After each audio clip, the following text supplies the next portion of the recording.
Hi everyone, I am traveling again as you can see, but I am really excited because today I get to speak with author David Bell about his new book that's coming out this week called Somebody's Daughter, and it was so good. This is the first book of his that I've read, and I want to talk to him about it because I know he has written a lot of books, and every time I tell you guys that this is a really, really good suspense thriller, and then I tell you again and again. But every time I read one, I think that's it. But no, this book was really, really good. Okay, so everybody, here is David. Hi everyone, I am so excited because I am speaking with author David Bell about his brand new book called Somebody's Daughter, and I just want to get this on the screen so it's not too much of a glare. I love this book so much, David. Thank you so much for talking with me. Sure, thanks for having me on. I appreciate it. Oh my gosh, this was such a good book. I started this one night and I ended up staying up till like 2 o'clock in the morning finishing it. Ah, I mean, and when I read a lot of thrillers, and then I feel like I'm always saying this, but this book was so tight. It was so good. The chapters kept you going, and I love in a thriller. I love short chapters, and your book did that so well that at the end of that chapter, you're like, yes, I can read another one. Yes, I can read another one. As a reader, we love short chapters like that with a thriller, and it was perfect. yeah, well, that's great. You should just keep talking about how much you like the book. I don't have to say anything to support the book. Yeah, I like the short chapters too as a reader, just because I think it makes it feel like the book is moving very fast. Yes. And then you can go, as a writer, you can go back and forth between the different points of view. Yes. The reader goes back and forth between the different points of view, and so I think that just makes the story feel like it's going much faster. Yes, and so you start this book off. I love how thrillers start off because I always read the book and then I go back to the beginning. And I've been telling everybody to do that when I talk to readers because you got to see the way you set it up because you forget. Even if I read it in one, sitting, you still forget that very beginning. And I love how you started the beginning because it was so important. It starts the story off with the doorbell rang shortly after 8 o'clock. So you realize the timing because this is a timing. You do go from evening to night to, in the way you set the book up. And right away you get the feel of why is the doorbell ringing at 8 o'clock at night? We all know that just doesn't happen. It's setting up what is going to happen next. And then, you grab me right from there. And, was that the first line you wrote, or did you go back and write that line? It probably was I don't think I changed the very beginning of it. It's interesting because of cell phones, Right. people don't just show up at your house and ring the doorbell. Usually if someone's coming to your house, they text you or they call you and they say, hey, I'm in your neighborhood. I'm going to come by and do whatever, right? So if someone knocks on your door or rings your doorbell and you don't know who it is, it's usually, it's somebody selling something, or it's somebody trying to get you to join religion, or somebody trying to wants you to vote for somebody. Or in this case, it's your ex-wife who you haven't seen in 10 years who just randomly shows up on your doorstep. So yeah, that's just, because 20 or 30 years ago, if somebody rang your doorbell, you might think, oh, okay, maybe it's somebody I know. Maybe that's not such a strange thing. But now it's kind of a strange thing for somebody to just show up at your doorstep. Yes, and as that chapter goes, they have a little conversation is it the Girl Scout cookies? Is it somebody in the neighborhood? But, right away you're thinking 8 o'clock at night, somebody selling something. Probably not, probably not that happening. But in the worst case scenario, it is your husband's ex-wife, okay? Right. From my perspective, okay? And she entices him to leave the house, okay, and very quickly, all I kept thinking about was for Angela was how did that feel? How did that feel to have him, his ex-wife shows up, she tells him that, there's this daughter that is missing, and he didn't even know she had a daughter, and then she says, you may be the father, or you are the father, and then he's like, what? what? And then he leaves. He buys into it and he leaves. Whereas the current wife, you're like, you bought that? Like you bought it?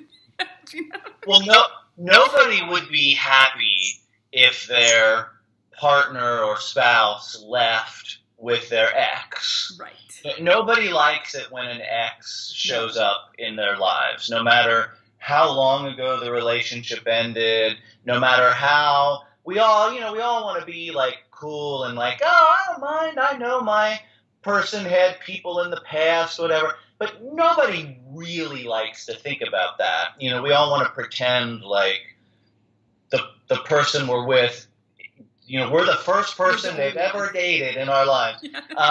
So when that becomes reality, when that person actually shows up, and then in this case, when Erica shows up, like you said, she drops this bombshell. My child is missing, and I believe this is your child who was missing. And it's further complicated because Michael and his current wife, Angela, can't have children of their own, or they're struggling to have children of their own. So it's a big mess right away for these people. So from Angela's perspective, my husband is going off into the night with someone who may be crazy. And what's that like? Right. And we don't ever talk spoilers. This book is coming out this week. And just so everybody knows, because I'm going to have the Amazon link listed underneath here, so you can just press it and go get the book. And if you want Kindle, you can get it right away. So, but it's like, you took me on a ride. The thing that I think that was different, that sets your book apart from hundreds of other thrillers, was that there was all these perspectives. These things happened. There were things that happened in the past that you brought to the present, that, unanswered questions about both of their pasts. And as I'm turning the pages, I'm like, oh my God, that's happening. Oh my God. Like, it was the back and forth and like trying to figure out how we ended up with Erica ringing the doorbell, and because it wasn't just about that. There were all these other things that led to that moment. So I love how you did that. Yeah, I mean, it's the past. We like to think that the past is in the past. We like to think that things happen and then we just moved on from them and they're not going to affect our lives. But we know that the past is really always with us. And that things that happened in the past that we want to forget about or thought we'd left behind and forgotten about sometimes do just suddenly show up in our lives, and we have to deal with them all over again, or we have to deal with the consequences of them all over again. So that's, what's happening here. All these things that all these characters, each one of these characters has a secret of some kind from someone else. So all these things that they thought they'd left behind or they thought no one was ever going to find out, all of a sudden they're coming to light in one night. And so it just makes for a lot of complicated entanglements there. Yeah, and I love how you brought the present in, like, about the computers. I started to think about my computer, like, if a cop just shows up and is like, let me log into your spouse's thing, and you're like, I think I know the password. I'm not sure. Like, just those little tiny things that you brought into it. And all of a sudden it starts weaving this tale of like, I thought I knew things. I didn't know. I don't know if I know things. And so my heart went out to Angela right away, because I'm like, I think I know what's happening. But then all of a sudden you're thrown into, do I know who my husband is? Do I really know what I'm doing here? Or, however long we've been together. And, so I love that, because it is current day, Well, it's weird because, back in the old days before computers and everything, people kept diaries and people had notebooks and things like that. And you would never think to look at someone's diary or whatever. Unless you were being really sneaky, you wouldn't do that. But a computer is kind of like a diary, because you can look at the search history and you can see what someone was looking at, and you can see who they're connected to on social media, and if they have pictures, and if they have conversations and emails and all that stuff. So yeah, looking at someone's computer is really private. And then your spouse's computer, where you think like, oh, my spouse probably doesn't have any secrets from me on the computer. And then if you find out that they might have a secret on the computer, and that secret is revealed in front of police officers, and you say, I mean, we would all defend our spouses and say like, oh, they don't have any secrets. And then there's the secret and you feel like a real idiot. And so that's kind of what happens to Angela, is that she's like, oh, he doesn't have any secrets, but maybe he does. Maybe he's changed his passwords. Who knows? Yeah, and I'm old enough. I mean, I think I'm older than you. And I'm old enough that back in the day, the telephone was in the middle of the house. So when it rang and you picked up the telephone, everybody in the house knew who it was. You're not on a cell phone. You're not texting people. You're not, so it's interesting how this day and age leads to more secrets, because it's possible to have more secrets, because if everybody's at home, everybody's together and present with each other, and anybody that coming into the house or calling the house, everybody knows about it. But on cell phones and computers, you could be having conversations with anybody or looking up anything. It opens up that whole other world that I feel like the generation before us did not have. Right. I mean, you don't share a phone with your spouse. Nope. Everybody has their own phone. Everybody has their own computer. Everybody has their own email account. Right. I mean, even back, before computers, just mail coming into the house. Like when I was a kid, the mail came into the house. My parents would fetch the mail, so you couldn't have a secret really coming through the mail, the old-fashioned mail. But email and text and all that, nobody necessarily is going to see that. So you can have a secret conversation or something and no one would ever know. So yeah, technology makes it more possible for people to do these things, I think, in a way that you couldn't do before. Absolutely. So anyway, I was looking back at your other books, okay, and I saw you've written a lot of books. What number book is this one? This is the 8th one with Berkeley, my current publisher. Yeah. Mm-hmm. Because, I want to go back and read your other books, David. Okay? Because this I think everybody should. Everybody should go through all of them. Yes. I was just like, how did I never read one of your books? How did that happen? How did I not? I'm like, I need to do this on vacation. I'm going to just download your books and go back and read them, because I love your writing. I find authors that I'm really attracted to their writing, and you are one of them. I love the way you write. I love the way you tell a story. I love how tight it is. I love how there's no page wasted, no paragraph wasted. Everything means something. And as a reader, I love that. Great. I'm going to hire you as my something, and you can just go around and tell people all this all the time. I'm already, trust me, I've already told lots of people, okay. And I plan on telling, when this book comes out this week, I will be telling lots more. So let's talk about this cover for a second, since it's like the first time I'm really looking at it, and I love it because it's called Somebody's Daughter, okay? So we know there's a daughter out there, and we don't know how she's connected. I mean, basically, we're trying to figure out who she is, how she's connected. But then the thing about this title is there's other daughters, too. Like, right. She's not the only one. I mean, we know some of the other daughters, but I do love how that's in the title, because it is about daughters. And I love explain the faces, if it's not a giveaway. Which I'm trying to. I don't think it's a giveaway. I mean, I think it's just, the cover is different than the covers from my other books. They went in a little bit of a different direction. Yeah. And so by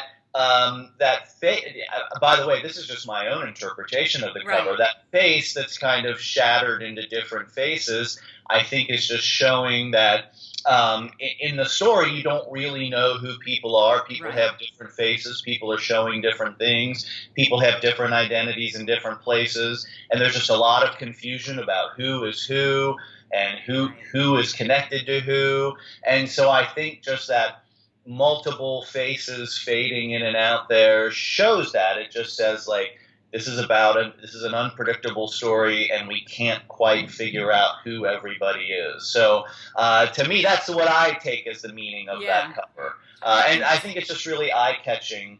I think it looks really good in the store and on the screen and everything. Yeah, and I know people can't tell. I'm trying to figure out a way for them. I mean, the colors you can't really see, but I love those blues that they're using for your name. And then I see on the cover is another one of my favorite authors, Mary Kubica.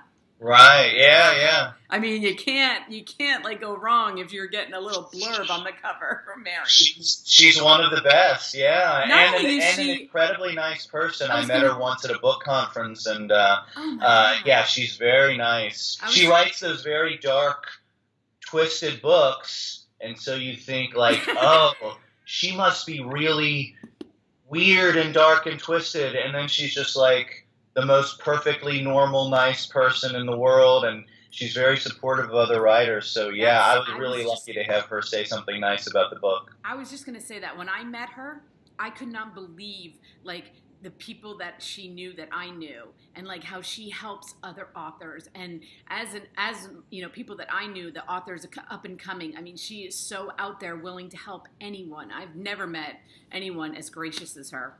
Love her to Yes, death. you're right. Yeah, Love her to yeah. death, you know. So when I saw that, I'm like, of course, because I swear, I don't know when she has time to write because she's always out there trying to help other people. So I don't know where she Yeah, and she has a family and everything, I so yeah, know. she must be very organized and disciplined.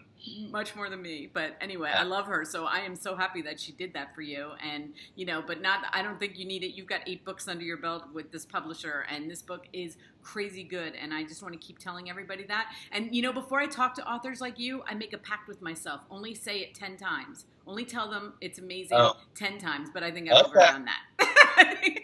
You can just keep saying it as much as you want. That's fine. Yes. Well, anyway, everyone, all of David's links will be listed underneath here. You can find him anywhere we can find him. His link will be under here, along with the very important Amazon link, so you can go get this book, and you will not be disappointed. Take it with you on vacation. You will be so happy you did, and I'm so happy that I read your book. I'm really happy that I met you too. Yeah, thanks for having me on. I really appreciate it. The book is out on July 10th, so yeah, everybody should buy it. Buy And it. yeah, take it on vacation, read it by the pool or at the beach. You will love it. And don't think about what's on your spouse's computer. No, don't go there. Don't answer the door. If somebody rings the door, don't answer. Don't answer. And you You know don't what, know. David? When the next one comes out, because I'm sure you're writing a next one, you know where to find me, because I will read it early. Sure. We can talk again. I would be so happy about that. Absolutely, sure. Okay, well, you have a great summer and have fun with this book tour, and I hope to see you all over the place. All right. Thanks very much. It was nice meeting you. Nice meeting you for watching, everyone. And as you can see, I said it a lot of times how much I love him. And but I'm telling you, you will love this book. Okay, there is not a page wasted. There is not. I mean, he is such a great writer. You will be so happy you read it. And you know, like, and everybody says, how can you be happy that you read a thriller? But it's suspense, you know, and it's really really cool. What a way to write a story. I can't imagine what goes on in his head, those stories. So anyway, I wish him so much success. Thank you so much, David, for allowing me to read it early. And all the links will be listed below.